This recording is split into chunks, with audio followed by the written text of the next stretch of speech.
நம்மளுடைய ஊழியக்காரர்கள், ஃபியூச்சர் ஊழியக்காரங்க, கேமராமேன், ஃபியூச்சர் ஊழியக்காரங்க நம்ம தெரிஞ்சுக்கிட வேண்டியது, எதுக்கு நம்ம இந்த காலகட்டத்தில் இந்த அற்புதங்கள் அடையாளங்கள் எல்லாம் செய்ய அதெல்லாம் நம்மளால பார்க்க முடியல அப்படி என்றால் ஒரே வார்த்தையில உங்களுக்கு சொல்லணும்னா, கர்த்தருடைய மகிமை என்றைக்கு திருடப்படுகிறதோ அன்றைக்கு அது எவ்வளவு பெரிய கிங்கா இருந்தாலும் சரி, ஏரோது கர்த்தருக்கு மகிமையை செலுத்தாதபடினால் அந்த இடத்துல கர்த்தருடைய தூதனானவர் அவனை அடித்தார். அவனை அங்க அடிச்சதுனால அவங்க குழு செத்தான் என்று வசனத்துல சொல்லுகிறது. இன்றைக்கு காலகட்டத்துல பார்த்தோம்னா ஒருத்தர் நமக்கு ஒரு எக்ஸாம்பிள் சொல்ல விரும்புறேன். அவர் எப்படின்னா, அவர் ஒரு ஒரு பிரசங்கம் பண்ணிட்டு செர்மன் கொடுத்துட்டு வந்த உடனே ஒரு சகோதரி அவங்க சொன்னாங்க, என்னன்னா இன்னைக்கு பிரசங்கத்துல சும்மா பறக்க விட்டுட்டீங்க அப்படின்னு சொன்னாங்க. அவர் ப்ரீச் பண்ணி முடிச்சிட்டாரு, பிரசங்கம் பண்ணி முடிச்சோட நீங்க சும்மா அப்படி பறக்க விட்டுட்டீங்கன்னு அவர் சொல்லிட்டு நார்மலா ஓகே அப்படி சொல்லிட்டு அவர் அடுத்த மீட்டிங்க்கு போயிட்டு அடுத்தது செர்மன் கொடுக்கறதுக்கு அடுத்தது வசனத்தை திறந்தாரா.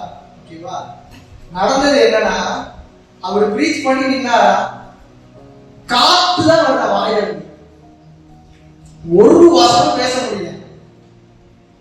இவருக்கு ஒண்ணும் ஓடல. எல்லா மீட்டிங் பப்ளிக்க கூட்டிட்டு பிரசங்கம் பண்றதுக்கு முன்னாடி காத்துதான் வருதா, வசனம் வர மாட்டேங்குது. இவரும் போராடுறாராம் முடியாம ஒண்ணுமே செய்ய முடியாம 15 நிமிஷத்துல அப்ராக்சிமேட்டா முடிச்சுட்டு கார் எடுத்துட்டு நேரா போறாராம். ஓகேவா, நேரா போய் ஒரு மரத்துக்கு நிப்பாட்டிட்டு ஒரே ஓட அழுதாராம். ஓகேவா, அழுது என்ன ஏசப்பா அப்படின்னு சொன்ன ஏசப்பா சொன்னாரா, நீதான் பறக்க விடுவியே. ஏன் மாப்பிள்ளன்றது நான் சொல்றேன், நீதான் பறக்க விடுவியே. புரிஞ்சுட்டாங்க. ஒரு ஊழியக்காரனுடைய இன்னொரு ஊழியக்காரன் எக்ஸாம்பிள் சொல்லுவாங்க. ஒருத்தர் சாக நடந்துட்டா, இவர் போய் ஜோம் பண்ணாரா, சுகமாயிட்டா.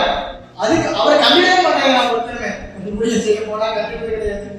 ஒரு அற்புதம் நடந்த உடனே ஐயாவுக்கு மரியாதை, சேர் போடுறது என்ன, விசாரிப்பு என்ன, அப்படியே அவருக்கு அப்படியே ஊழியக்காரன் தான் கவனப்படுத்தோம்ல.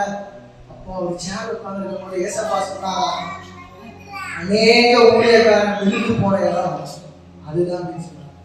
அவர் உட்கார்ந்து இருக்கும்போது அந்த புகழ்றாங்க பார்த்தீங்களா, வசனம் சொல்லுது, ஒரு மனுஷனுக்கு உண்டாகும் புகழ்ச்சியை அவனுக்கு உண்டாகும் வீழ்ச்சி. இது பரிசுத்த வேதாகமம் நமக்கு சொல்லிக் கொடுக்கிறது.